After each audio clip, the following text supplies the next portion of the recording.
The New York Jets screwed something up. What else is new? We got a lot to talk about this week, so let's get to it. This is Football Frenzy.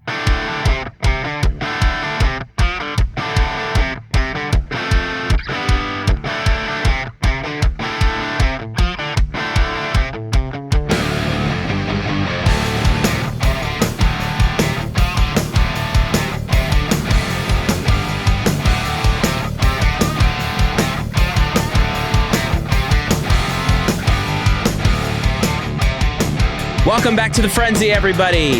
It is now Cocktober, or October.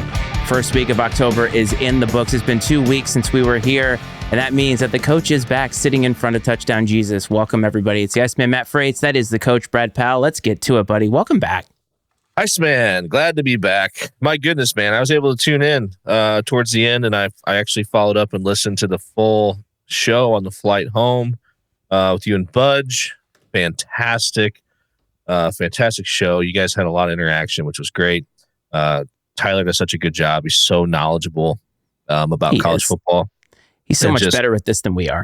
He's very knowledgeable, which makes it really easy for him to take a stand on different things. And he welcomes criticism because he knows more than you do. And he just waits, it's just he baits the hook and waits for you to push back, and then he comes and hits you with the facts. And love to see it. You're never going to get that here because we're just not going to, unfortunately, do the research to really know all the facts. We just prefer to cherry pick certain facts and run with them. I mean, I don't know if that's necessarily fair. I think that we bring facts. I think that we have strong opinions. I think that we know what we're watching. We've been watching sports a long time. I don't think you have to be as nerdy as Budge is to know everything. But I think you're right. Now, first of all, one of the other things, I want to thank Tyler right off the bat because he really did us a solid a couple weeks ago by spending what is really not a lot of time that he has. At 100,000 TikTok followers, almost 11,000 or surpassed 11,000 YouTube subscribers, the guy's got a whole life to tend to. So the fact that he would slum it up talking with us, and specifically me, because I think of the two of us, you are much more engaging when it comes to the facts of college football. I feel like you can name off and rattle off coaches and players a lot more easily than I can. And so I'm glad that you enjoyed it. And I think that his audience enjoyed it as well. So I definitely want to shout him out because, as we've said before, he's a friend of the show. And he showed it and proved it by showing up for us when we needed him. And I can't thank him enough. And honestly, man, in the content space, that is rare. It is rare because most people are, they're very selfish because they think that they know something that other people don't know, or that they're, and if you go into this objectively, you realize that there's a gajillion people doing the same thing. And it's really, really hard to find something that sets you apart from everyone else. And he sort of has, I mean, to his credit, he really has kind of carved out a little niche for himself. And, but he's not going to be the type of guy he's not a big timer, right? He's not going to big time you because he's got billion TikTok followers and YouTube subscribers and everything else. He's just a good dude. And those are the types of people we're trying to talk to here. It's just regular guys that love football and just want to sit down for an hour and a half, whatever, and yuck it up a little bit. I would say regular guys and gals because obviously, of course, yes. I mean, we love the ladies that can talk some ball around here. But I want to welcome you back. Obviously, a couple weeks ago, you were at Disney, and I assume you had a great time with the family. But let's be honest, and I want you to be honest with us. It's exhausting traveling with your kids, isn't it? Yeah. Honestly, though, it wasn't. I don't think I didn't have crazy expectations for what we were going to be capable of, what my kids were going to be capable of. So I wasn't disappointed at any point in time. I was good with it. I went into this hey, I've been here before several times. My wife's never been here. The kids never been here. This is for them. And so whatever, if I've got to take our son back to the hotel so that, our daughter and my wife can enjoy a little time doing things, it's good. And I mean, I'm good with it. I had a good time. Everybody had fun. Yeah, I mean, you're dealing with the Florida heat and a busy place, then you're on the go and trying to see as much as you can see, but you're never going to see it all in one shot. And I think everybody left happy and satisfied. Could have always done more, but grateful we were able to do it. And it was a lot of fun. And we'll go back in a few years when the kids are a bit older, and we'll have a good time again. I love that you basically did the act like you've been there before to yourself. And that's what kept you kind of grounded. But we do have a comment here from your dad, who I have to imagine was the hardest person to manage on this trip. So a shout out to the OG Rick on this trip. At times he was. That's right. Hey, look, we can all be pains in the asses. Go ahead. Yes. I got to tell a story because ultimately it comes back on me, and we got a real kick out of it. So my dad's he's got some knee issues. And so he intended, because you got to walk miles and miles when you go on this trip. 100%. He had some knee issues. So he had every intention of like getting, let's renting one of those like motorized scooters in the park to save some wear and tear on his body. And, it's not so much, he'd be okay for probably an hour or two, but it's like once you get, and you're in the back of the park somewhere, you still got to get yourself out and wherever so he went that route. And then on top of it, he had like a foot issue, like some sort of a muscle or something. He strained in his foot, and, he was having some serious pain there on top of it.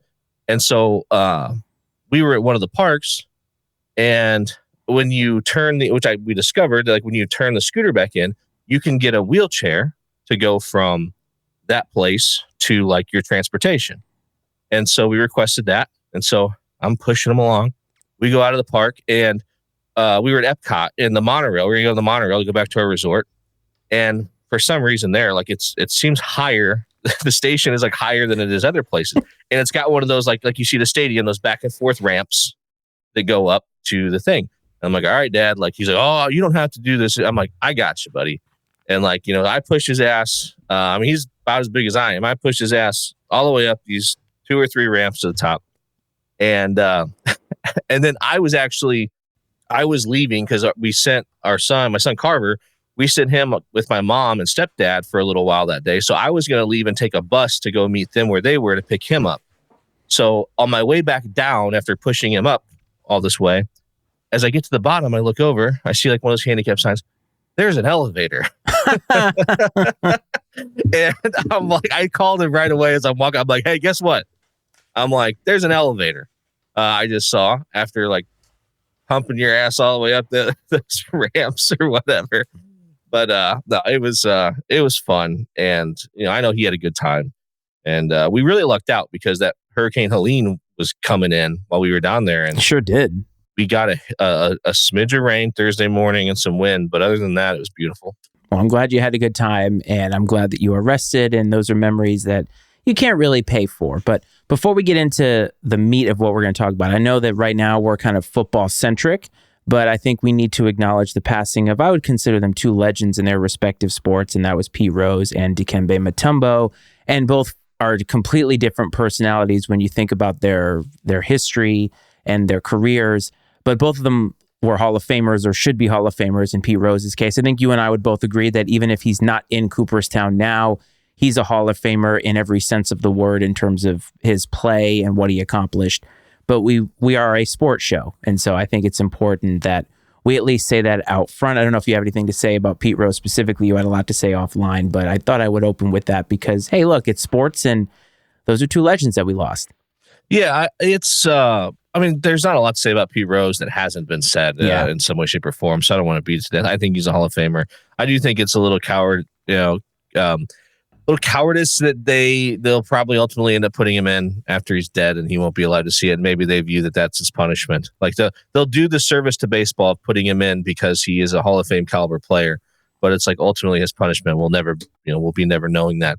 And that kind of pisses me off a little bit, but at the same time, I get it. The argument is the guy broke the rules. He's got to pay the price, so I could be probably swayed either way. But either way, we lost a great, legendary baseball player. Yes. No matter which way you want to look at it. And then, of course, Dikembe Mutombo, wasn't he the one, the finger wag? Yes. Finger wag, man, like the OG finger wag. So, but also the architect of one of the greatest upsets in sports history, the Nuggets over the Sonics back. I think it was in like 1994. This is back 30 years ago when... Just like Sean Kemp? Yeah, Sean Kemp, Gary Payton. But this was back when 8 seeds didn't win. Like there was a huge disparity in the NBA, and that was such a big moment. Everybody remembers him celebrating on the floor, ball over his head, just elated. And that's a kind of a memory that I remember as a kid.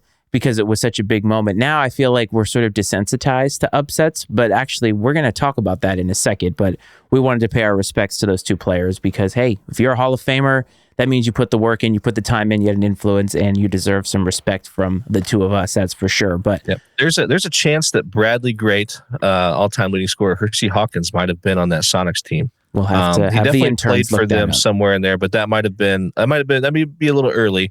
OG's probably looking it up as we speak. I'm sure he'll tell us in about 15 minutes by the time he looks it up and types his response. By the time he hunt and pecks his way through his keyboard trying to find it. But we mentioned upsets. So in the 2 weeks that we've been gone, this always happens to us whenever we have to take some kind of a break. It seems like we have these monumental moments that take place that we don't get to actually have an opinion on. Now, I know we tried to be a little bit more forward about our opinions on TikTok, but life happens and it just is. But in the 2 weeks that we have been off, Budge said that Alabama was going to beat Georgia. They beat Georgia in what has to be an instant classic, no matter how you slice it. Alabama jumps out to a huge lead. Georgia comes roaring back, and then Alabama takes the lead for good and wins. And then the very next week, Vanderbilt, of all teams, ends up beating and upsetting the number one team in the country. So you talk about a glow up nationally for Alabama. Everybody said, okay, Kalen DeBoer's squad, they're here, they're playing for him. And then they go and lose in that fashion. And it was another barn burner, 40-35.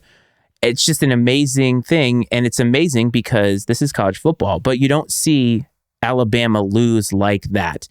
I want to ask you, though, because Vanderbilt is not App State. App State was a completely different story, but does this kind of rise into that realm in terms of all-time upsets? Because Vanderbilt was 0-60 against the top 5 all-time.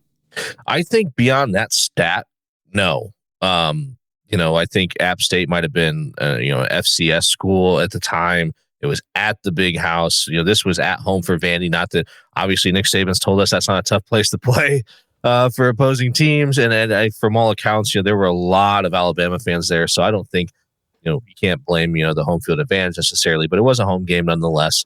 And let's not forget, Vanderbilt is still an SEC program. I know that, they're essentially kept around because they got a great baseball team and they're probably carry the weight of the GPA for the conference. But I think the ULM upset over Alabama at Alabama is higher on the list than this is even. I don't know. A big upset for sure, but not an all-timer, I guess. And then maybe I'm not giving it enough credit. But if this would have happened before they beat Georgia, would it have been as shocking? I don't know, actually. See, that's the part about this that's fascinating because a week ago, or right after they beat Georgia, everybody was talking about how Kalen DeBoer's team was finding its mojo, finding its identity. He was adapting well to the SEC. And now a lot of people are saying what you said to me after that game is that Kalen DeBoer is finding out what it's like to be the head coach at Alabama. And now everybody's talking about how he's fraudulent. And it's amazing how quickly we change our tune, which is one of the reasons we don't have a large following, because we're not willing to do that. We're not willing to sacrifice logic in this way. But I don't know, would it have been? I think the Georgia game obviously elevates Alabama, not just because they have a number one, but because that game was, everybody pinned that as like a one season game, basically. Like this was for the SEC. And I know it's super early, but maybe that is true. Maybe that does skew people's view of this win. But you said at the beginning of the season, after Virginia Tech was upset at the time by Vanderbilt, that Vanderbilt's a scrappy team. Diego Pavia, scrappy team. And from what I heard or what I was reading today, it sounded like they went to New Mexico State's coaching staff to kind of find out a little bit more about how they could beat Alabama, doing everything that they could to figure it out. And I mean, it's a great win for that program, for sure. Like one that all those fans, however many Vanderbilt fans there were in attendance. But the thing about it nationally, though, it doesn't change anything for Alabama because this 12-team playoff. No, and that's what's we're all going to find out. Like college football, we're all going to view college football much differently here in about 2 months than we did a year ago, or than we do now even. And it's going to look more like the NFL. The transfer portal and name, image, and likeness have created more parity, and that's what we're seeing. We've talked about it here before. Players are willing to go to maybe some of these lower level schools to play right away as opposed to go and sit and wait for your chance at an Alabama, Georgia, wherever, Texas, so on. And so what that does is it's creating better programs, more competitive teams. Like, we are seeing parity. It wouldn't shock me. My dad said this to me earlier, that he heard it talked about elsewhere. I wouldn't be surprised if this season ends with no undefeated teams. I think that's entirely possible, especially with how like the Big Ten has grown, and you have Ohio State, Oregon, Penn State. I mean, and I think the top four in the SEC are, the margin between those top four is very small. And even like if you want to go to like five, even go 6 or 7 deep of like teams that could beat anybody on any given day. I mean, take obviously the Vandy, the anomaly out of it, the outlier, but I think that we're going to see more parity, dude. And like, while I didn't think about it, or wouldn't have anticipated it coming into the season, I wouldn't be surprised if we have a couple like 3-loss teams in the playoff, like from the SEC or Big Ten. It wouldn't shock me at this point. Well, an unintended consequence of these super conferences are more matchups, more opportunities to lose to good teams, because you have to play more good teams on a yearly basis. And even when you look at Alabama, I have an observation about Alabama, and I want to know, or I want you to check me at the door here, because think about Washington last year. What would you say their identity was? Would you say they were more offensive than defensive? Yes. And would you say that has sort of been, I don't want to say a calling card for Kalen DeBoer's teams, but they have been a team that has been more offensive forward and maybe struggled a little bit when it comes to defensive stauntness? Yeah, I mean, that's more right. I mean, everybody wants it in the NFL, college. They always want the shiny new offensive coordinator, offensive guru. And but if you look around, I mean, the great teams play defense, and you got to be able to stop people. You can't count. I mean, everybody's got a good offense for that, especially at the top of the at the top of the rankings. Everybody's got a good offense. So what it's going to come down to is, can you stop somebody? Well, that's my point. Is now we're seeing this DeBoer Crimson Tide team, which we weren't sure what the identity was, but up until now, they look good offensively. And I think I at least was a little bit surprised how good they looked defensively, because I think that sometimes is a difficult place to find continuity when you're talking about a new coaching staff, a new scheme, all these different things.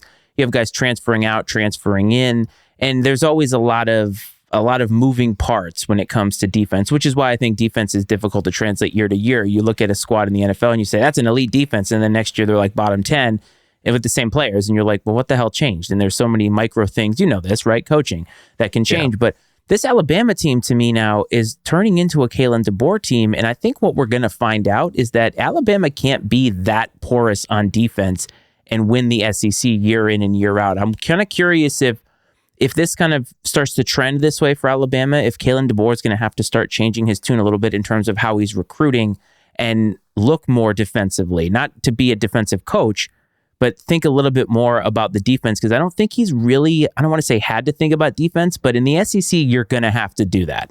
You know what they look like? They look like a 20-teens Big 12 team, right? Those explosive offenses that couldn't stop anybody. When Lincoln Riley was Oklahoma with Baker Mayfield and those guys, I mean, and it's just these teams could put up monster numbers offensively. I mean, it's just a track meet because nobody played defense. And I agree with you. I don't think that that's a long-term plan for success in the SEC, because those teams historically play defense. And he'll figure it out. They've got the resources. They'll get a big-time defensive coordinator in there. I don't know who their DC is now. I have no idea. Obviously, probably not going to be there for very long. And I agree, yes, with the comment there. And if you want to click it in there, yes, 100%. That's why I think that we may see a couple of 3-loss teams in the playoff, because that's exactly what's going to happen. And we may see something similar happen at the top of the Big Ten. I mean, starting this weekend with Oregon, Ohio State playing each other. So parity, man. And I love it. I mean, I know people want to say like every game should mean a lot, but like, I'd rather see these high stakes matchups happening more often during the season, like we're going to get now.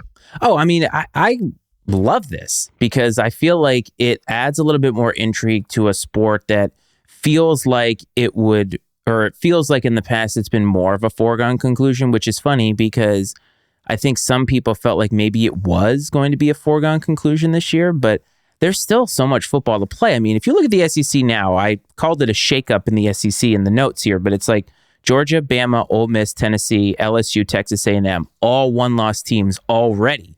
And we're only, 6 weeks into this thing? And we haven't even had the first playoff rankings yet. And that tells you something. It tells you that the SEC, to that commenter's point, is dog eat dog this year because there's a lot of great teams in there. And this coming up week, we do have a question about Oklahoma, Texas, which we're going to get to a little bit later. So stay tuned for that.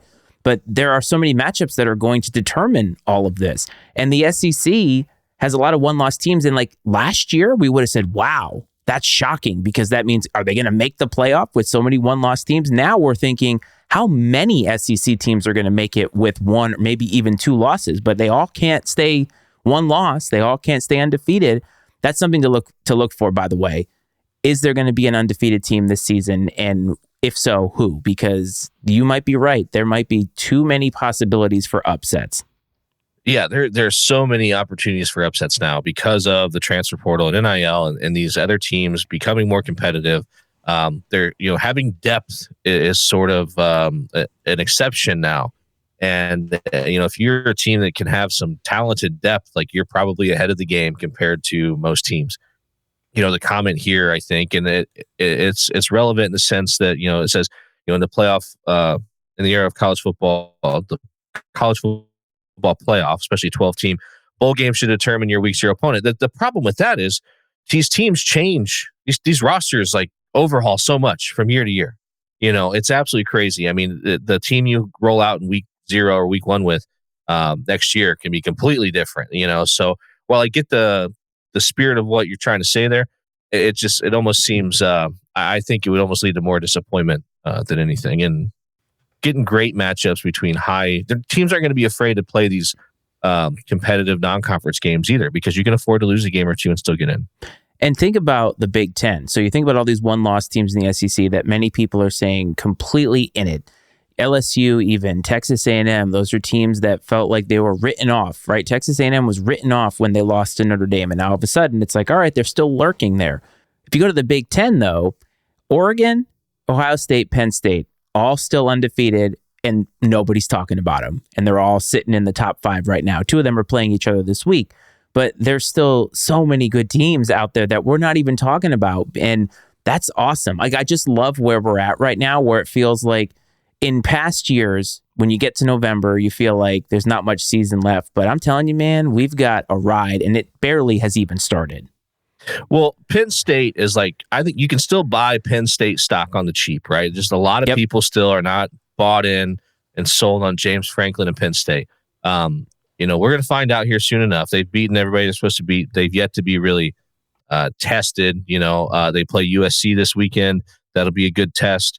But even Ohio State, people still don't trust Ohio State because it seems like Ryan Day has, lacked the ability to win the really big games. And so, especially, he's existed in Michigan's shadow. Now it's kind of unfortunate for him that here he is and his chance to like maybe break out of, from being in the shadow of Michigan. And now you have the likes of Oregon and USC and Washington in your conference that you have to contend with as well.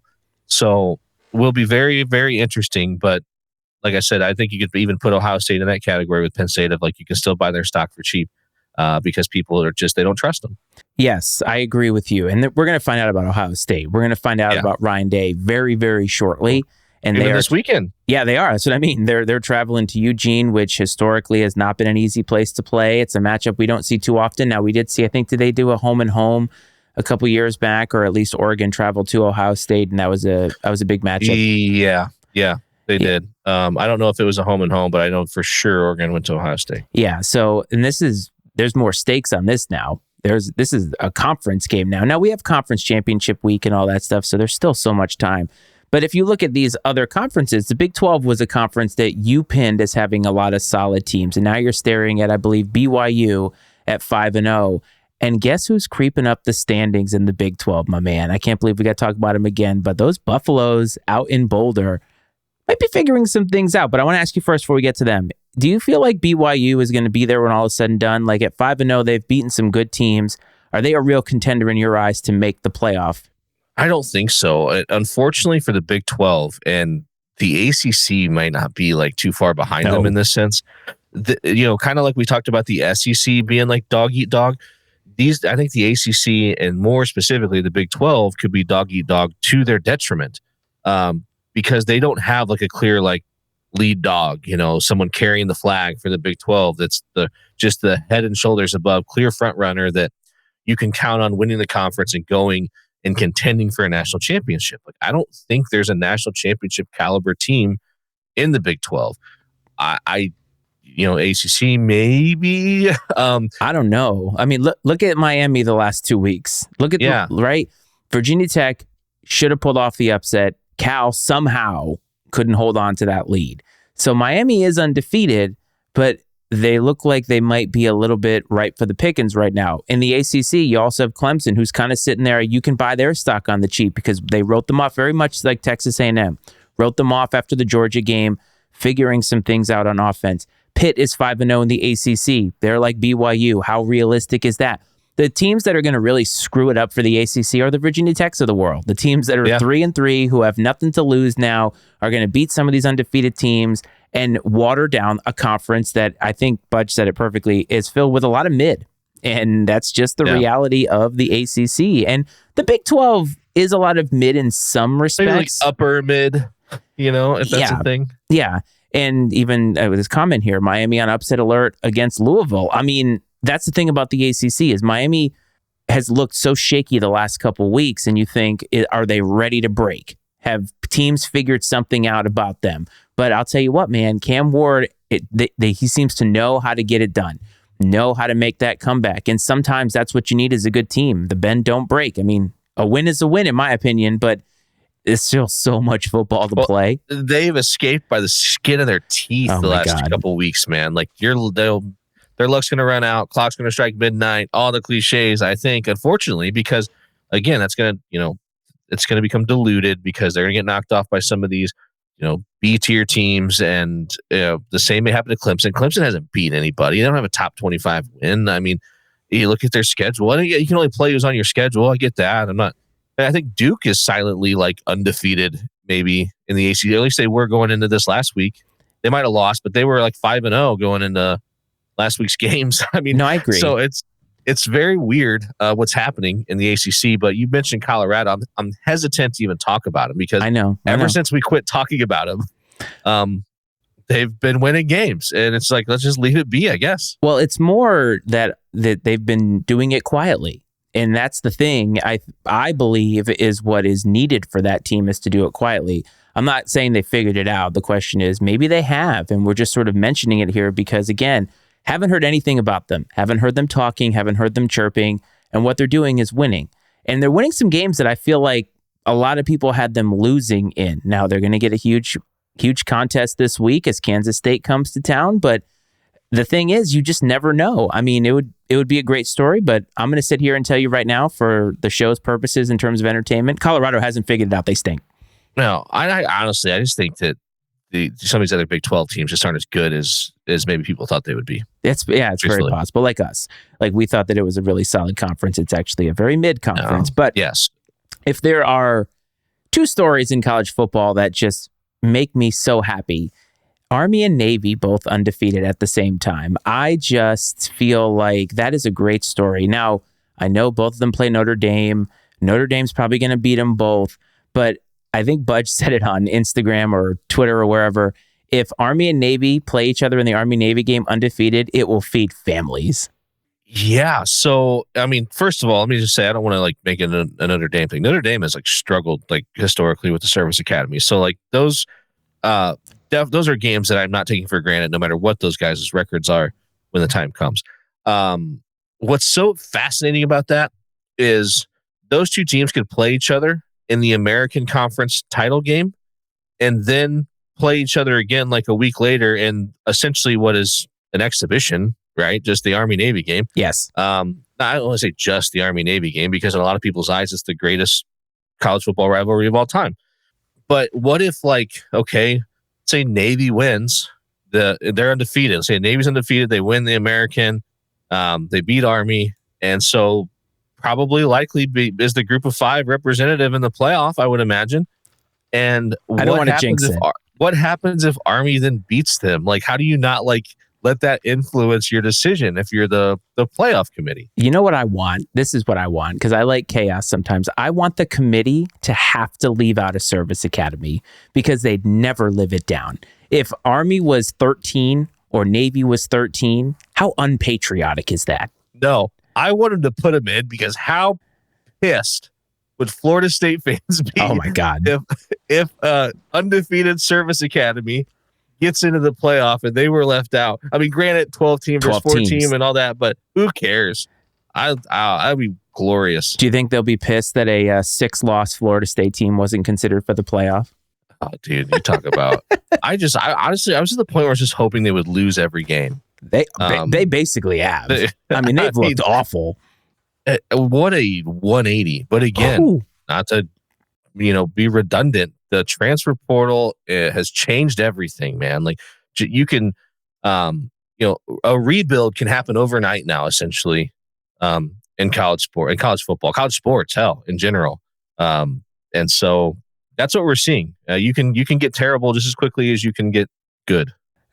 Yes, you can. Unless, of course, you're a service academy. It's a lot harder because you're not recruiting specifically for football.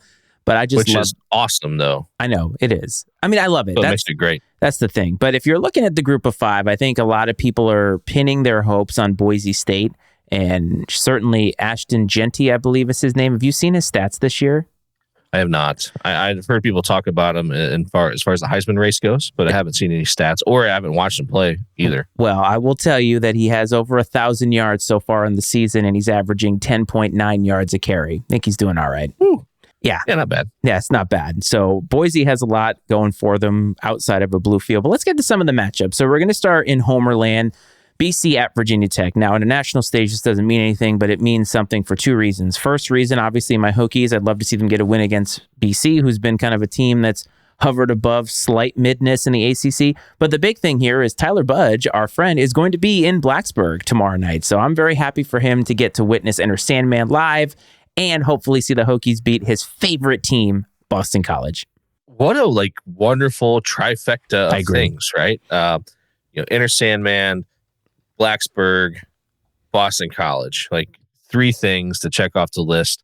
I pumped, man, jealous, honestly, but I hope that there's some interactions between him and some BC fans at the game, possibly. That would be tremendous. Yes, it would also be great if I could get a shout out because I will be there on October 26th in Blacksburg as they play Georgia Tech. So it's going to be a nice little trip there, but I hope Budge has a great time. Tyler, if you're listening or watching, I hope you have a great time. Let me know if you need some recs in the Blacksburg area. I will not steer you wrong. So Virginia Tech just beat Stanford, and Stanford, as a prize, gets to now travel to South Bend and face Notre Dame. I assume Notre Dame is going to win this pretty handily. Stanford, if they lost to Virginia Tech, Notre Dame should beat them. And here's the thing about the Irish, though, right? And I'm sure that you're hesitant for me to say this, but I'm going to say it anyway. The Irish are actually, because of all this chaos, are in a really good spot because they don't have any ranked teams, I think, so far, as of right now, on their schedule because USC just lost.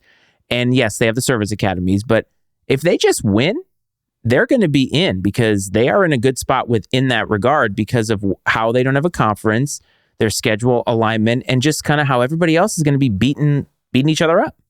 You're right. But the unfortunate part is that even if they run the table, no matter how good Army and Navy are when they play them, no matter what their records are, so on and so forth, the narrative is going to be that Notre Dame didn't play anybody, their schedule is weak.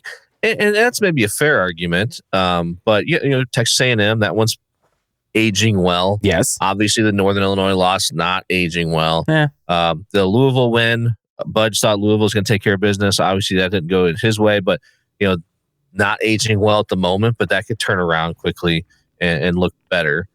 But also, though, I'll say this: Notre Dame is not. I don't think this is a national championship contender. And I know that's not groundbreaking to most people, but I just don't. I think they could be a playoff team, but I don't think that they are. At least what I've seen so far, I don't think they're a team that's going to compete for a national championship. I just think that's the truth. Is it fair to say that there's just something that's almost intangible that you can't quite put your finger on that is missing about this team? Yeah, there's definitely a missing ingredient. And I can't put my finger. I have no idea what it is, but there's something missing somewhere.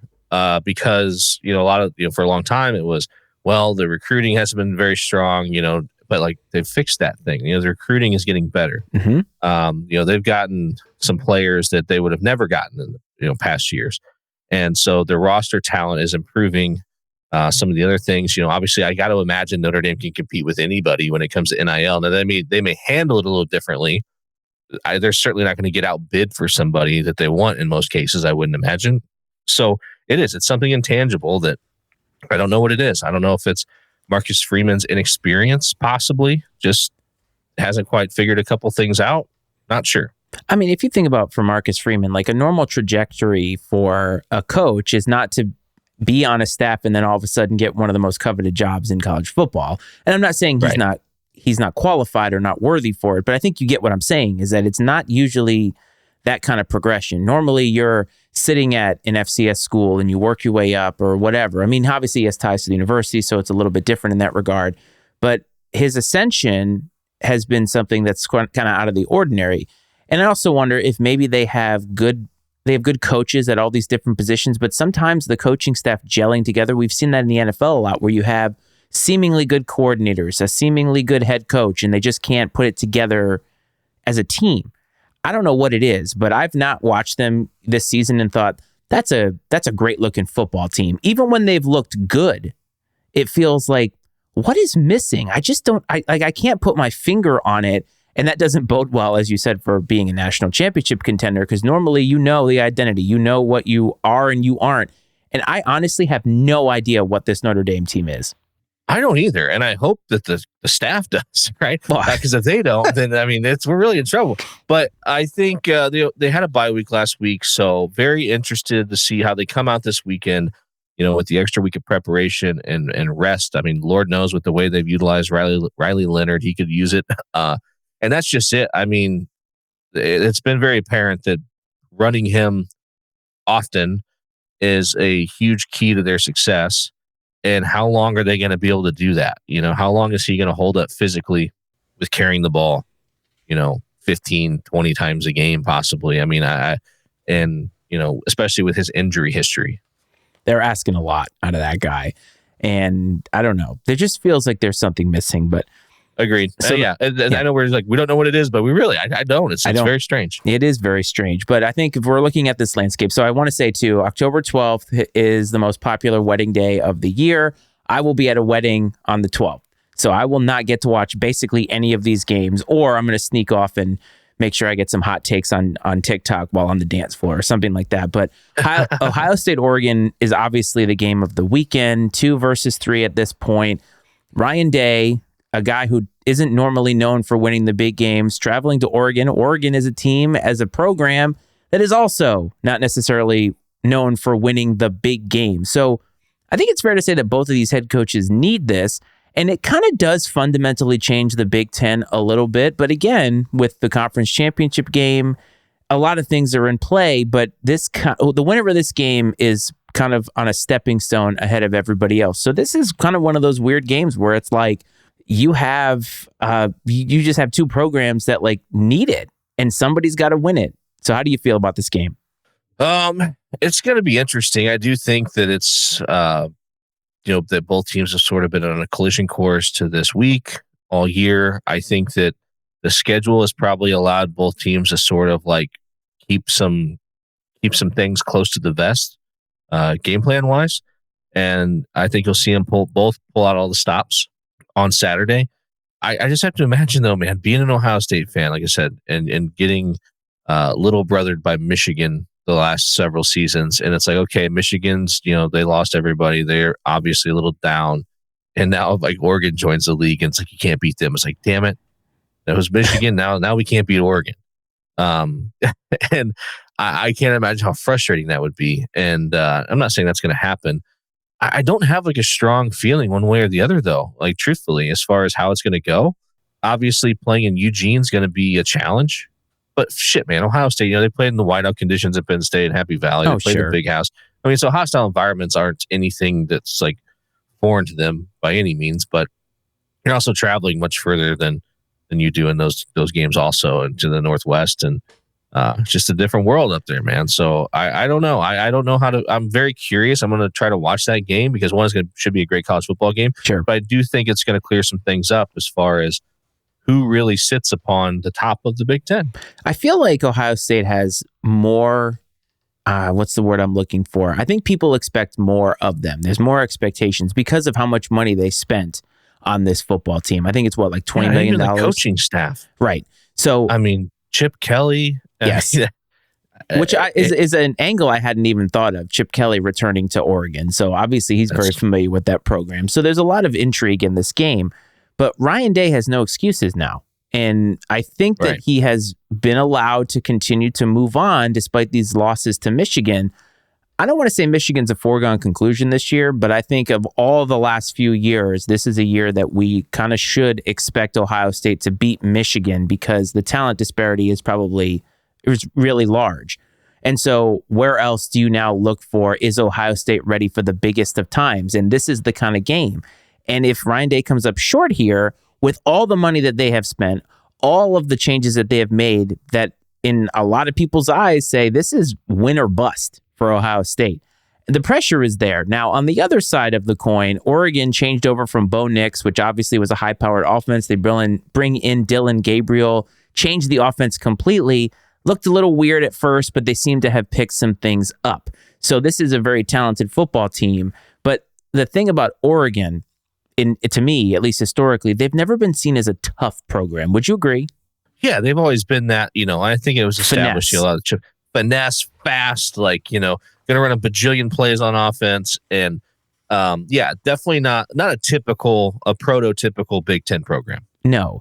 And so that's why I think you're going to get some styles clashing here. And that's what's going to make for an intriguing matchup. But whoever wins this game is going to have a great path forward to the Big Ten title game. Now, you should know, Ohio State is a 3-point favorite in this game. So it's a close game, but Ohio State's still getting the nod despite the travel and despite, playing the number 3 team in the country. Well, we've kicked this around before, but I just want to ask it right now, where we at, week 6 or whatever. Yes. If Ohio State loses to Michigan, with what we know right now today about both programs, I know what you're going to ask. If Ohio State loses to Michigan, he's fired. Is Ryan Day in trouble? He's fired. There's no way. You can't lose to this year's Michigan team. He gets a pass last year because Michigan ends up not only making the playoff, but winning the national championship, I feel. But this year, with the amount of money that you have paid for the players, the coaching, everything, if you lose to Michigan, you're going to have to win the national championship because he's fired. I'm sorry, but Ryan Day is fired if he loses to this Michigan team. And he deserves it. Because that'll be 4 losses in a row to Michigan, and not all of them to Jim Harbaugh. Right? Yeah. A loss to Sherrod Moore. I'm sorry. I don't think. I mean, Sherrod Moore may turn out to be a great college head football coach, and he may lead Michigan to a dynasty. I'm not trying to take anything away from the guy, but yeah, that's not one Ryan Day can afford to have on the list at this point in time. Oh, he's fired. He's so fired. I'm sorry. He's fired. And I may be completely wrong because they may lose that game, win the national championship, but he is fired. Especially if it's second. If they lose this game and then lose, fired.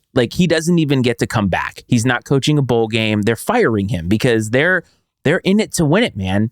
Ohio State needs this, and they'll bring back the dead corpse of Urban Meyer if they have to. Yeah. And I don't know, do you think that I know people say Ohio State's an SEC team in the North, they operate like an SEC program. Possibly. I don't know. Do you think that they are that they're on that same level of crazy? I mean, Kirby Smart was getting death threats and shit after they lost Alabama. I mean, those people are unhinged. I don't want to say. Do you think that it's on that level? What do they have to do in Columbus? What are you doing up there? You're not going to. Have you heard the kids' slang that they refer to they use the word Ohio as an adjective to describe something that's terrible. Oh, that's fair. This is I'm that's so weird. They go, that's so Ohio. And I'm like, what the hell does that mean? Oh, it just means it's bad, really bad. And that means it's time to move on to the next game is what it means. So Red River rivalry, Texas and Oklahoma. On paper, this is a rivalry game. It means something. Texas is a 15-point favorite in this game. And they're going to get Quinn Ewers back, supposedly. They look pretty good with Arch Manning. I feel like Texas is in the driver's seat, and this is this hurdle, and then they play Georgia, so they can't look ahead in this game. But if they take care of business here, they get to play Georgia. And then if they do that, they're pretty much a lock almost by just playing average football to be in the SEC title game. But they can't overlook this game. I just feel like even though it's a rivalry, Texas has so much more talent and so much more to play for. And I just see them winning pretty handily in this game. All right. Let me draw a scenario for you. Quinn Ewers is back. Texas is trailing 28-7 at halftime. Do they bench him and bring Arch in for the second half? I guess it depends, right? It depends on how is he struggling? Is he hurt? And you have that option. But Quinn Ewers got them to the playoff last year. I agree. So how uncomfortable do things get in Austin if Ewers plays the whole game and they get beat by Oklahoma? Because of the 12-team playoff, because of the fact that they only have one really tough game after this against a team that I think you don't feel is the same as they were last year. I don't know. I don't think Sark really cares. I think Sark is very in tune with what he needs to do for his football team, and he's just going to do it. Because if he was going to have an awkward moment of starting Arch Manning, he would have friggin' started him already without Quinn Ewers getting hurt. And I just feel like, yeah, could you imagine, as Eamon Report says, could you imagine Oklahoma upsetting Texas on Saturday? I mean, anything in college football is possible. Oklahoma and Texas, they hate each other. So it's not as if it's out of the realm of possibility for this to happen. Brent Venables, defensive-minded coach, right? Defensive coordinator for all those Clemson teams. Yes. And those are the types of coaches, we've talked about, that historically struggle. And I feel like Texas is just on this mission where they know what they have to do. I feel like they're locked in. Now, Arch Manning kind of struggled a little bit. He looked good enough, but he didn't look good against the cream of the crop. Quinn Ewers has been there, and you cannot discount snaps. You cannot discount all that experience. He's been at the highest level. Roll with the guy. Even if they lose, teams lose, good teams lose all the time. Yeah, I mean, realistically, I agree with you. Like Quinn Ewers, yeah, I'm in. We got you, brother. But realistically, I agree. Like Quinn Ewers is the guy. He should be the guy. There's, even if things don't go well in this game by some chance, it's not an indictment on Quinn Ewers, but we know how fans are. I mean, they're ridiculous, and they're going to lose their minds if things go south after winning a couple games with Arch in there. Sorry. That's what happens. Fine. This is what happens when I'm trying to pay attention to what we're supposed to talk about. And yeah, I mean, again, like they have a quarterback room that is envied by every single program in the entire country. So if Sark is able to switch back and forth and not skip a beat, God bless him, because not everybody can do that. So, well, you can't bench. Sans an injury, you can't bench Quinn Ewers.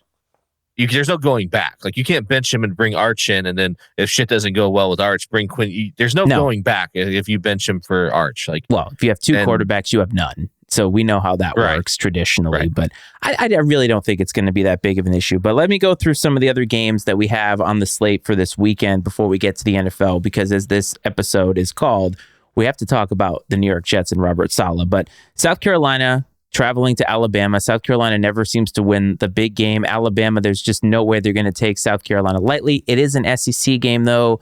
We're going to find out how Alabama responds. It is a bounce back for them, and see how Kalen DeBoer can get the boys ready to go.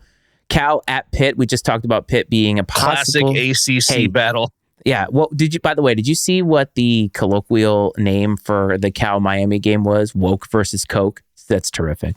I saw that. I saw was scholars versus convict. I mean, I saw a lot of weird things they tried to create. Well, Pitt is a 3-point favorite at home. So Cal coming off that emotional loss to Miami, now having to travel all the way across the country. I could see Pitt kind of taking it to them. But hey, don't discount Cal, the old Golden Bears, as you said, a traditional ACC squad. I'll discount them. Yeah, okay. Well, we talked about BYU earlier, and they have to play one of those mid-Big 12 teams in Arizona. So that is definitely something to look at there, because BYU, can they keep the streak rolling? Another intriguing matchup that nobody's talking about, Ole Miss and LSU. So Ole Miss gets the loss a couple of weeks ago. Lane Kiffin and the boys, they always seem to have that game. And then LSU, Brian Kelly, we wrote them off. Damn it, they're still creeping there. And they're hosting Lane Kiffin. Both of these programs kind of need it to keep ascending in the SEC. I don't know.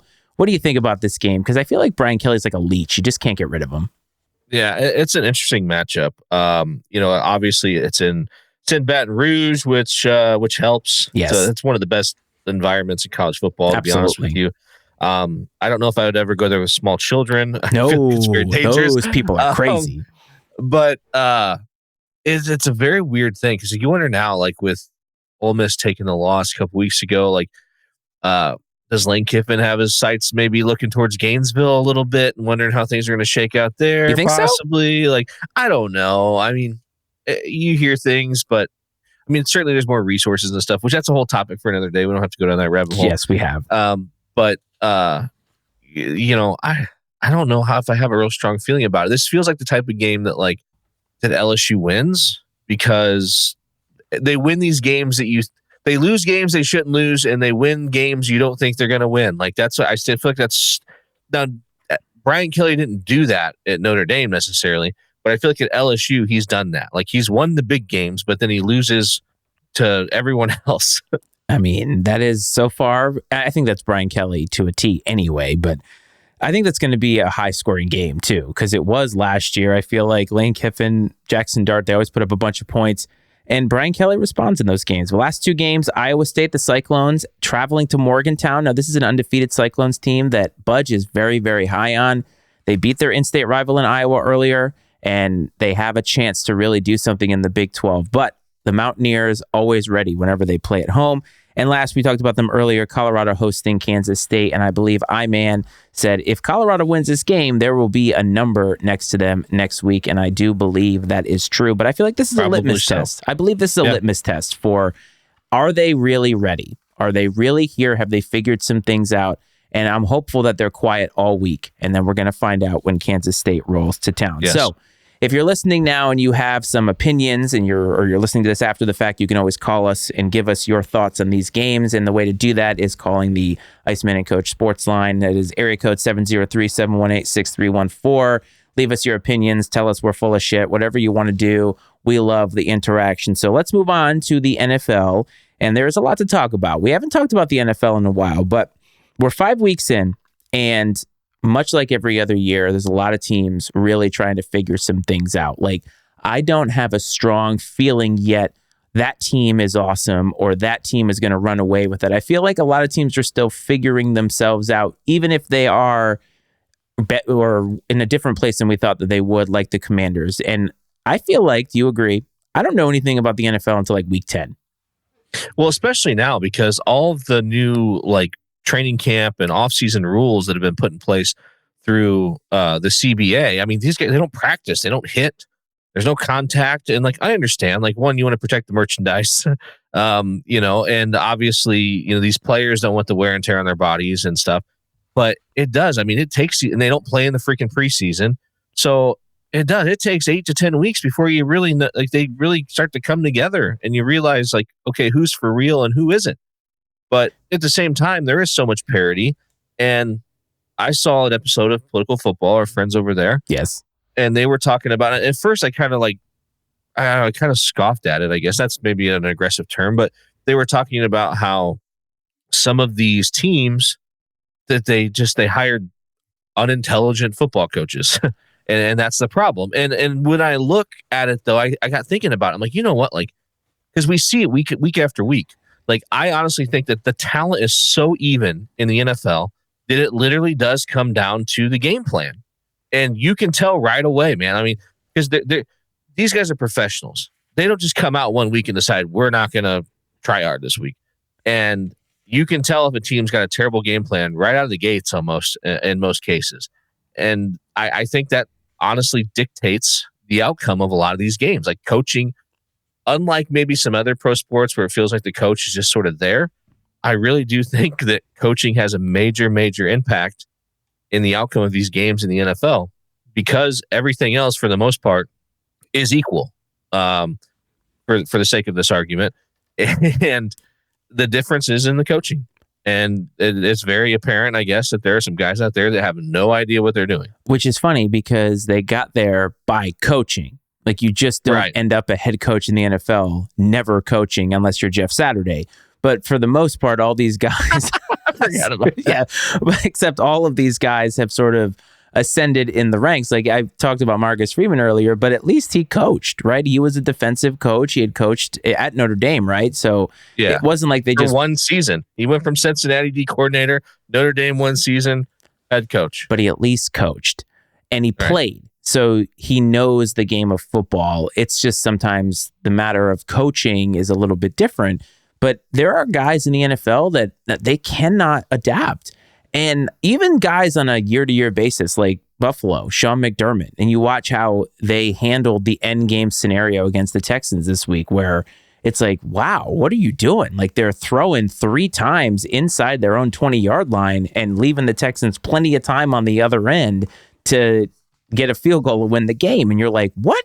Or just so many things that happen. And you're like, wow, you're going to make this decision and you're not going to adapt your game plan. Like, this isn't working. I mean, look at the Bears with Justin Fields. He would have no time in the pocket and they wouldn't call any design runs for him. And it's like, now he goes to Pittsburgh. They're calling design runs. There's a little bit more adaptation to what Justin Fields can do. And guess what? Mike Tomlin is a Hall of Fame coach. So shocker there when you get a good coach. Even in Jacksonville, Trevor Lawrence, we were calling him a bust. And he's getting close. And it's like, is Doug Peterson not able to get the max out of him? Has he been, there's so many coaches that I feel like are there. And yes, they've won Super Bowls and all that. And it's like, what is the difference? And sometimes coaches, and you got Iman here talking about the Bills need an offensive mind for Josh Allen. And I mean, the Bills went from looking like, wow, they're going to score a shit ton of points to, wow, they can't even complete a pass. I mean, he was 9 of 30 this week. Have you ever felt like an NFL head coach has gotten fired because they can't stop anybody? No. It's more so they get fired if they can't score points. The defensive coordinator gets fired if you can't stop somebody. Sure. But yeah, the head coach's job is never on the line if they can't stop anybody. It's a matter if they can't score points, and because that's the most glaring obvious thing. Because you can still play good defense and give up some points. There's a lot of ways. There's other ways teams can score too, besides scoring on your defense. And I guess there's other ways you can score points. Also, your defense can score, special teams, etc. But offense is just such a critical part of the game, and especially now the way the game's played and the rules even dictate towards explosive offensive football. And if you are struggling in that department, it's going to be glaring, which has happened to our friend Robert Saleh. And I have a stat for you on that. Okay, let's hear it.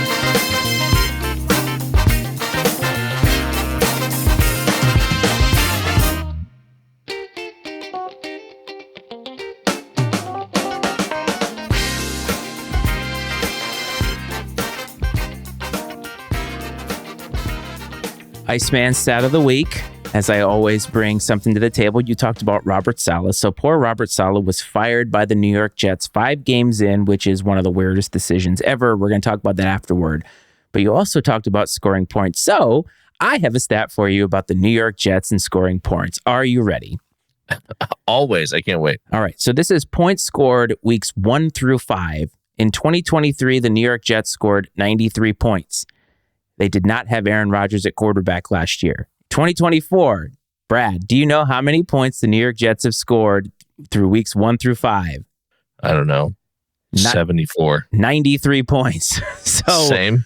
That is why Robert Saleh was going to get fired anyway. But Robert Saleh gets fired from the Jets, and that is your stat to kind of give you a little bit of context on that. And my goodness, the New York Jets. So I just want to say this because I think it's worth saying out loud. The New York Jets are one of those franchises in all of sports that we know cannot be trusted with anything. We know in some shape or form, they're going to screw it up. Whatever good thing that they get, they're going to screw it up. And that is why, if you look historically across the NFL, the New York Jets, despite that one championship in the 60s with Joe Namath, have accomplished nothing. I think that's fair to say. And that's not me trying to disparage Jets fans. I know that there's so many passionate Jets fans, so many people who want to see the Jets do well. Our buddy Cleve from Political Football and just our friend in general. I want to see the Jets win for him. But it's stupid stuff like this that has been historically happening with the Jets. That is why they are who they are. It's why nobody can take them seriously. And even this move, Robert Saleh getting fired after, why? This doesn't make any sense at this time. Nothing about this makes sense. And it's so Jets. That's the thing. Dude, Robert Saleh is ass. I know that, but there's no difference. The reason he got fired is because Aaron Rodgers is ass. That's why. Maybe so, but whether the quarterback was Aaron Rodgers or Kenny Rogers, my man is with me on this, okay? No matter who the quarterback was, like I said, Aaron Rodgers or Kenny Rogers, Robert Saleh has struggled. I'm shocked. I don't disagree with you, but there's what sense does it make? The only reason he didn't get fired last year is because Rodgers got hurt on the third play of the season. Understood. But what if you knew you didn't want him? Why keep him? They should have fired him. Saleh? Oh, sure. Yeah, I agree. Why didn't they fire him in the offseason? They had every reason to. Sure. Well, I mean, and of course, hey, his future Hall of Fame quarterback was injured and missed the entire season. Now, I agree. I don't think Rodgers is, he's past his prime. Dust adjacent, as our friends at Political Football would say. And I don't know. He might be dust. Be dust? He might be. Officially dust? Look, I've been watching him now for 5 weeks, and I feel like he's only capable of throwing a 7-yard slant. That offense does not look dynamic at all. Maybe he's closer to dust adjacent. But here's the thing. They went all in on Aaron Rodgers. And I said, okay, fine, go all in on Aaron Rodgers. He gets hurt in 4 snaps, which again is the most Jets thing ever. But you put all your chips in on a 40-year-old quarterback. You allow him to have all the power. You allow him to say, I want these guys. I want these guys. And look, Aaron Rodgers can say that he is offended that people would say this, but the fact of the matter is that Woody Johnson is not firing Robert Saleh without a phone call or a text message to their star quarterback. There is just no way. And you know what? It's okay. He's the quarterback. He should have some kind of input into that because it's his last year possibly. So do you want an ass head coach? He already had to deal with how many years with Mike McCarthy. So give the man what he wants, but just go out there and say what it is. Yeah, I don't know what's going to happen. I mean, yeah, Aaron Rodgers is an asshole. That's well known as well. That's not even what I'm talking about. It doesn't even matter. It doesn't even matter because obviously, I mean, he's not what he was. He's a shell of his former self. But the Jets are one of the most poorly run organizations in football. And I mean, they are on par with the Browns. There's a few of those franchises that are just historically terrible, and they are slowly creeping to the top of the list. I saw someone propose Belichick that Belichick would circle back and take over the Jets. No. But you think Belichick and Aaron Rodgers would get along? No. I don't. No, Aaron Rodgers is going to retire, just like our commenter has to say there. I just feel like if they don't make the playoffs, he's retiring. Why would you want to come back? Where are you going to go? But look, the Jets had an opportunity. It didn't work out. It never works out. And then you got the Commanders. Dan Snyder was one of the worst owners in NFL history. Nobody's going to argue with you on that. But they get Jaden Daniels, Heisman winner. Heisman winners traditionally haven't done well. Look at that. They have a team that actually has the pieces around him, and they're letting him cook. And look at this. The Commanders are 4-1. Jaden Daniels looks really, really good. There's a franchise that turned over a new leaf and is trying to figure it out, trying to do it the right way. Jets have never done it the right way. And I love this, right? Because Jaden Daniels is fun to watch. And it's nice in this area where I live to watch Commanders fans actually have hope for once. Oh, for sure. I mean, that's a once proud franchise, right? That had some really, really good football teams. And they were talented and competitive in what I would say the heyday of the NFC East, in the early 2000s, when you had, the Giants were really good, the Eagles and the Commanders and the Cowboys, right? I mean, all 4 of those teams are really solid, and it was not uncommon to see 3 of them in the playoffs every year. And that was back before they expanded. good to see that. Yes. I don't know if I'll ever get used to the Commanders thing. No. Honestly, it's weird, but like it is what it is. And yeah, Heisman guys, Heisman Trophy winners have not performed well. So good for Jaden Daniels. And for me, being a Notre Dame fan with Mike Denbrock, who was his OC at LSU, I'm like, maybe it was just Jaden Daniels is really damn good. He is. And he came out of nowhere because if you think about his college career, he started a lot of games, 55 games, I think. And I'm one of those people who likes my quarterbacks to have more starts because I think that you just get more reps, more time.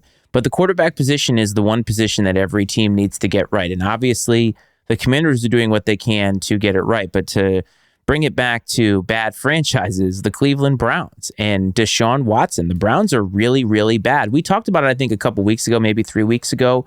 And the comment here is talking about how Kevin Stefanski, their current head coach, is going to be a scapegoat for their commitment to Deshaun Watson.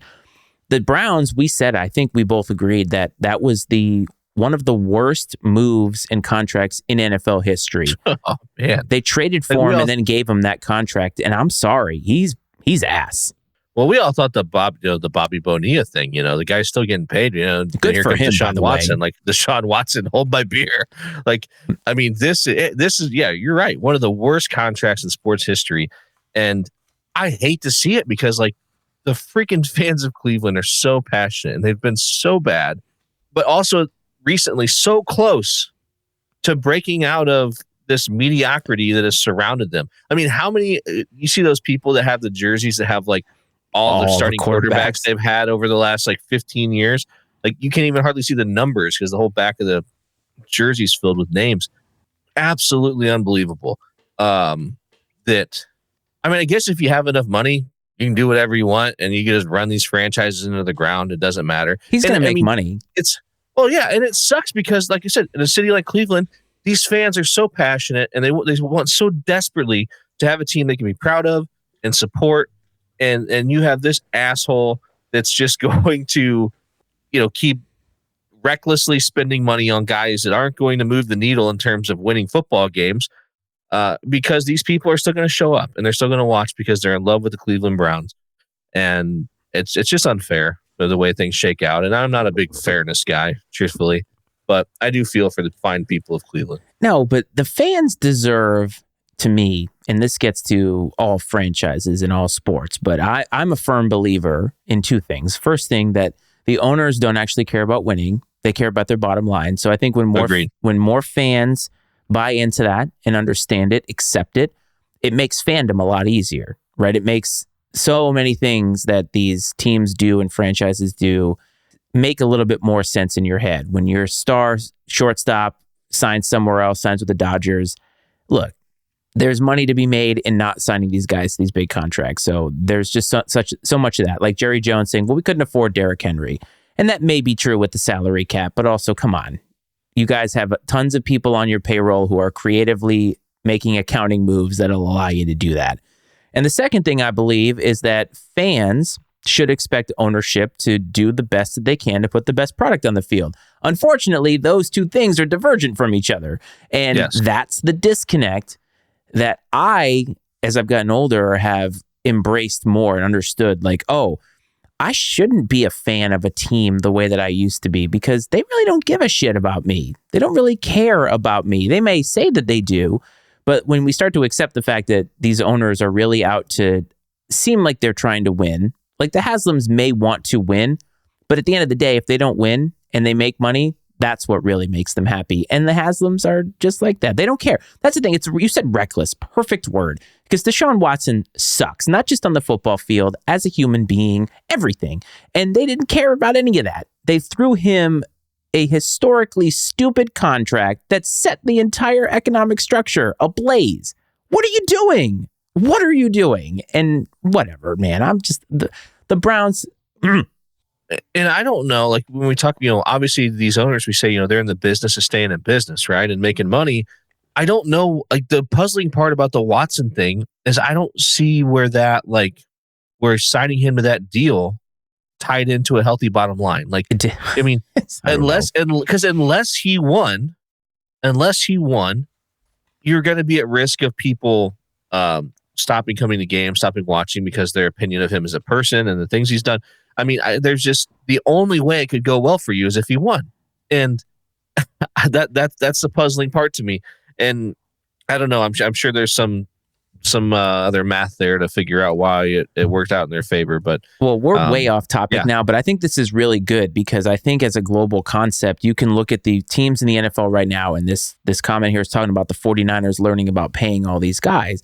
And I think what it comes down to, when you look at the economic structure of the NFL, the Bills are kind of going through this now, where the Bills have Josh Allen and a bunch of other people. And I'm not saying that to say that they're not talented, but it's Josh Allen and a bunch of other people. There's not a lot of star power on this team. And if you look all across the NFL, the teams that have a lot of star power, the teams that have paid a lot of guys, some of them are struggling.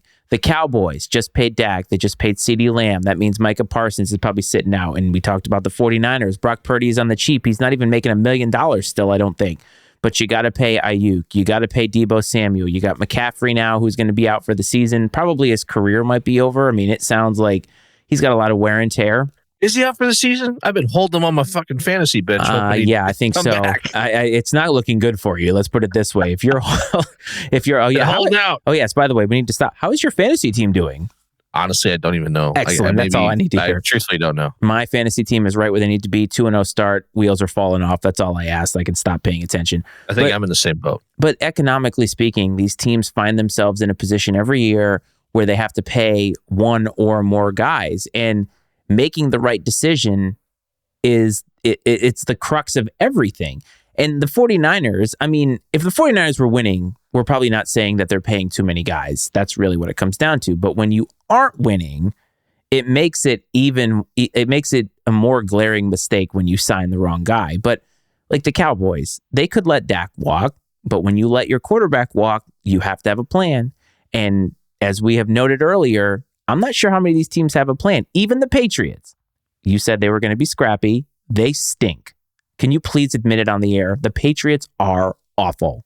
I think they're coming together. Stop it. I think they're going to be all right. I think this week they're gonna make have a statement win and get back on track. I didn't even put that game down here because they're playing the Texans. Drake May is going to start. I don't know how I feel about that, but I'll tell you what, Jacoby Brissett, I feel bad for him. Lose-lose situation. He's old, but I don't know if you saw the stat that Kirk Cousins had 500 and something yards in that game last week. A guy we haven't even talked about, who's silently breaking the whole primetime mold. He had more yards in that game than the Patriots had all season. Wow. What the hell? Kirk. That is awful. And Drake May is going to get fed to the wolves, be awful, probably lose all of his confidence. This happens, though. This always happens. This happens with every rookie quarterback.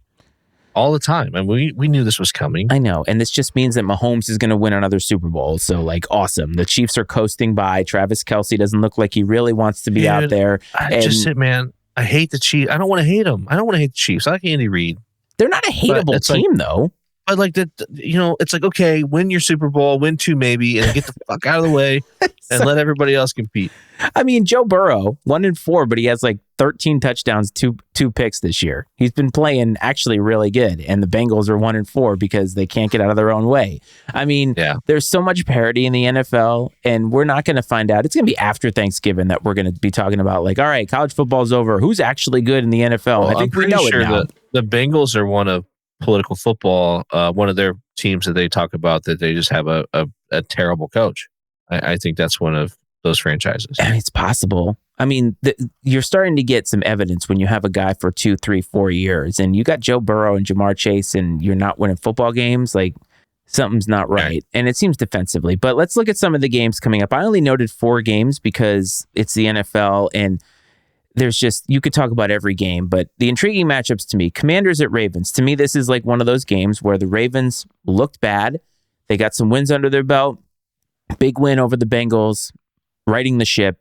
And you got the Commanders, who I feel like this is one of those, all right, they've been a nice story. This is when they play the big boys, and Jaden Daniels is really going to have to show what he's made of, but he's capable of doing that. And I feel like that's what we're hoping to see in this game is, even if they lose, he looks good in the process.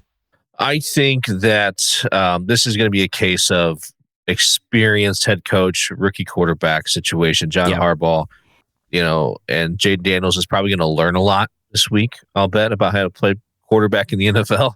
But you can't pick against the Ravens right now.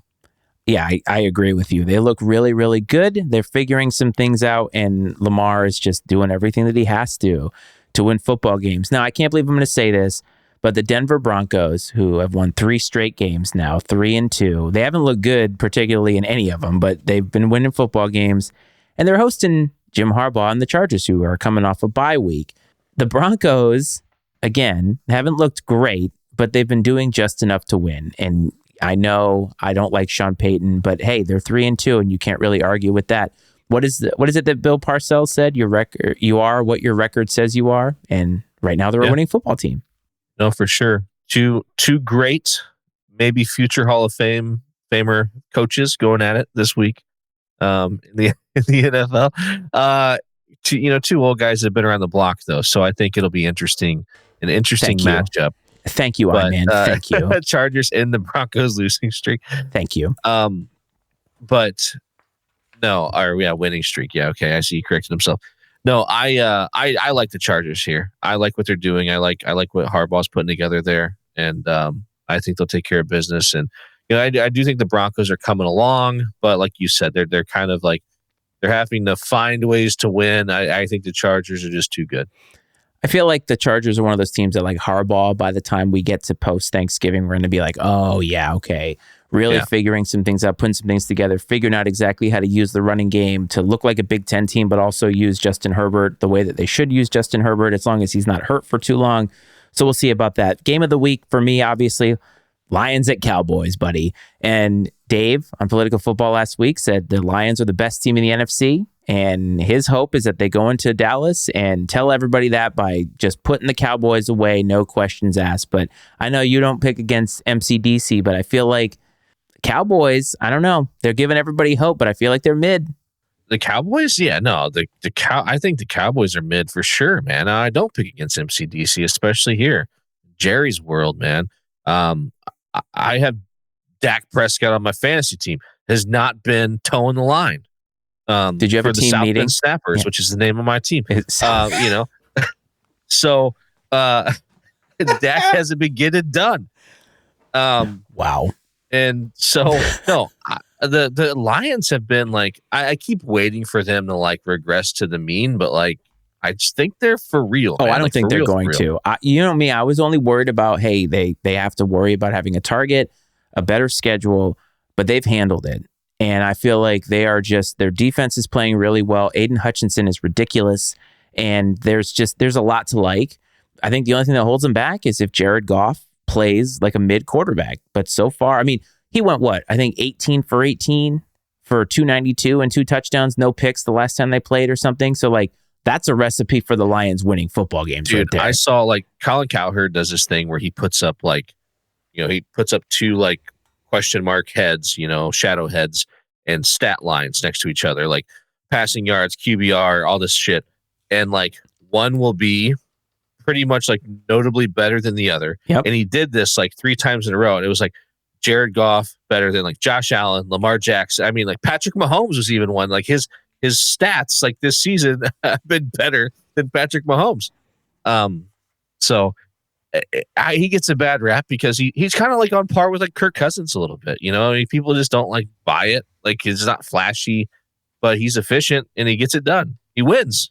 Yeah, he does. I mean, yeah, that's the thing is like in the NFL sometimes just do what you have to do to win. Dude's won a lot of football games. I know he hasn't won the Super Bowl. He's been there a couple of times. I guess once with the Rams and he got to the NFC Championship with the Lions, but they didn't lose that game because of him. No, guy wins a lot of football games. He does win a lot of football games. And I feel like the Lions might be one of the best teams in the league. And I feel like we may be talking about them late November and be like, wow, this is a real Super Bowl contender. Because right now, I hope so. There's not a lot of teams in the NFC that you're like, the 49ers are not them right now. The Lions, I think, are them, which, of course, whenever we say that, whenever we're behind a team, the Lions are going to lose by like 30 points in Dallas. So that's never fail whenever we talk about them. But last game that I want to talk about is Bills at Jets. And the reason I want to talk about that is because the Bills have looked like shit for 2 weeks in a row. And now the Jets have no excuses because they have a new head coach. And we'll see what they look like. Both of these teams need a win, but I feel like the Jets need it more because if the Jets go 2-4, there's no head coach to talk about now. But I think right now, Nathaniel Hackett is their head coach, or it could be their interim head coach. And do you remember him? No, in Denver? I can't remember who it was. It's somebody else. Good. Yeah, they said he's like some beloved in the locker room. So it's not Nathaniel Hackett. It's somebody else. Oh, cool. I don't know his name. Nobody else does either, so it doesn't matter.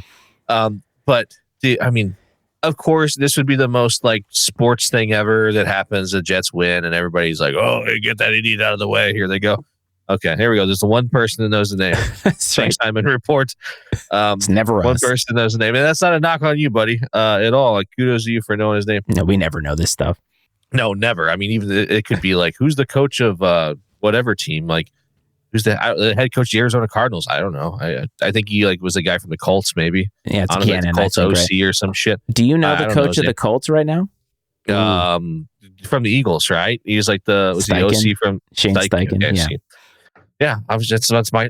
I told you, man. I feel bad. Like I don't give a shit. Like about. It's not that I don't give a shit about the NFL. I'm not passionate about any NFL team outside of the Lions. Maybe right. I'm passionate about the Lions. I guess you are passionate about the Bills get right game.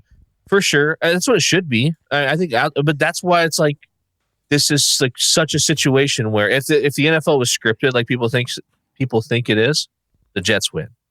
That'll be proof to me that the NFL scripted is if the Jets win this week against the Bills. There you have it, folks. So if you're a conspiracy theorist and you think the NFL is scripted, just watch Bills Jets. And if the Jets win, then it's scripted. So we all know that. There's a ton of NFL action, of course, as there always is. I implore you, if you are not watching on Red Zone, to watch on Red Zone because then you don't have to worry about all the other mid teams or mid games that could be out there and you get to see a little bit more action. But as always, if you want to call and text us your opinion on the NFL, 703-718-6314 is the number to do that. And before we get out of here, we have one more thing, something that doesn't need a get right game.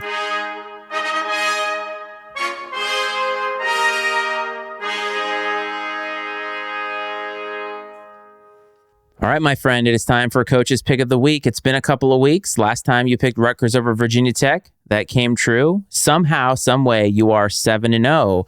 And so you have to bless us with the Pick of the Week. Iman Report is waiting to lose some money. Well, first of all, excuse me. Hear ye, hear ye. Thank you. Welcome. Iman, glad you're here. If you're looking to make a fortune and plan for an early retirement, listen closely, my friend. As you see, the record is 7-0. I had to dig a little deeper this week than I have in past weeks. But there was a game. There were two games. Me and Iceman talked before we came on. There were two games that caught my attention. One, though, was more of an emotional decision. This one, I think it really is the right one. And we're going to have to go to the mediocre, mid, underperforming Big 12 Conference this week for our winning pick of the week. The Arizona Wildcats travel to Utah, Salt Lake City, I imagine, to play Brigham Young University, and they are 4-point underdogs against the undefeated 17th ranked Cougars. I think this is when the Cougars fall off a cliff. I'm taking the Arizona Wildcats to win outright on the road at BYU. You heard it here first. Arizona traveling to Provo, Utah to face the Brigham Young Cougars in what would be an upset. Sounds like it sucks. And I mean, it's, depends on how you feel about Mormon life. But if it's not for you, then it's not for you. But this game could be for you. So if you want to lose some money, put some money on the old Wildcats to defeat the Cougars outright. Coach, this means that the group of five doesn't have a real contender, but if it comes true, you'll be 8-0, and that's what I like to see. So let it be written. So let it be done.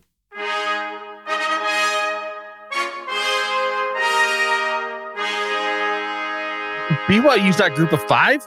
What? I'm sorry. I tried to end the show early. They're Big 12. They're Big 12. I know. But BYU's not group of five. Come on now. That's what happens. It's been a while. I'm rusty. First loss. It's on its way. Dad says, I'm in report. If you're still there, buddy, thank you. Thank you for hanging in here, man. Thank you for coming in. Thank you for contributing. Do you have a podcast, a blog? Yes. The name makes me think you have something. You probably do. Yes. First of all, we want to thank anybody who is new, because a lot of people probably discovered us for the first time when Budge came on. He was very gracious in allowing our feed to be on his feed. So a lot of people found us through Budge, and we do appreciate you for sticking around. We hope that you are entertained, and we always like to lift up the supporters we like to lift up other creators, because in this space, I feel like that you have to. So thank you for your engagement. Thank you for getting us through some really crappy production just now with the pick of the week. I played the wrong sound effect, but you can come to expect that on this show on a week-to-week basis. It's been a long day, okay?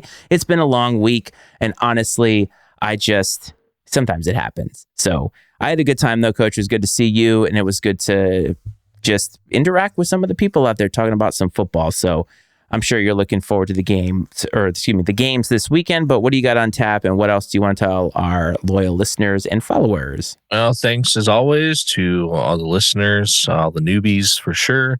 Got a little 10U travel softball tournament on tap this weekend. It's just an hour down the road, but we're going to get a hotel anyways and stay.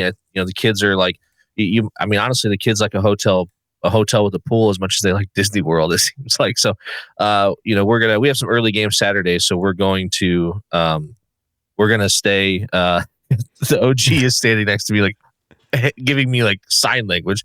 We're going to stay down there, because we have to get up early Saturday to play a couple of games. So we're going to have the day to like hang out. I should be able to watch all the college football I want, I hope, because of the schedule. Looking forward to that. This is the weekend everyone's been waiting for in college football. Everyone thought last week was going to be a dud. It delivered in spades. Hopefully this week lives up to the expectation. OG wants everyone to know that he's going to be at the Bradley inter squad scrimmage showcase, whatever they call these things now, scouting the Braves out. That's to cue things up for Braves talk here in a couple weeks. I was thinking it would have been hilarious if we would have started this show with him watching with the Braves talk intro, as if we were going to do a Braves talk, and then we did, but without him. Yeah, it would be fun. So for a little context for people who are new, we do follow the Bradley Braves, Bradley University out there in Peoria, Illinois, which is where Brad and his dad live. And we have a little side hustle that we call Braves Talk, where we break down all the games, off-season, things like that. So his dad, the OG as we call him, is very big into Bradley basketball. So he's scouting for the team right now, and he has very important things to do. So if you've never seen us before, never heard us before, you can find us Apple, Spotify, all that good stuff. We do ask that if you go there, you give us a rating, give us some stars. It does mean a lot. We are trying to always get better, trying to make this content as engaging as possible. And this live stream, I would say, is one of the more engaging ones that we have had in quite a while. So we want to thank everybody for their time. As always, you can support us however you want to, social media, all that good stuff. But I hope this finds everybody well. I hope this finds everybody safe. And as always, we'll see you next week. This is Football Frenzy.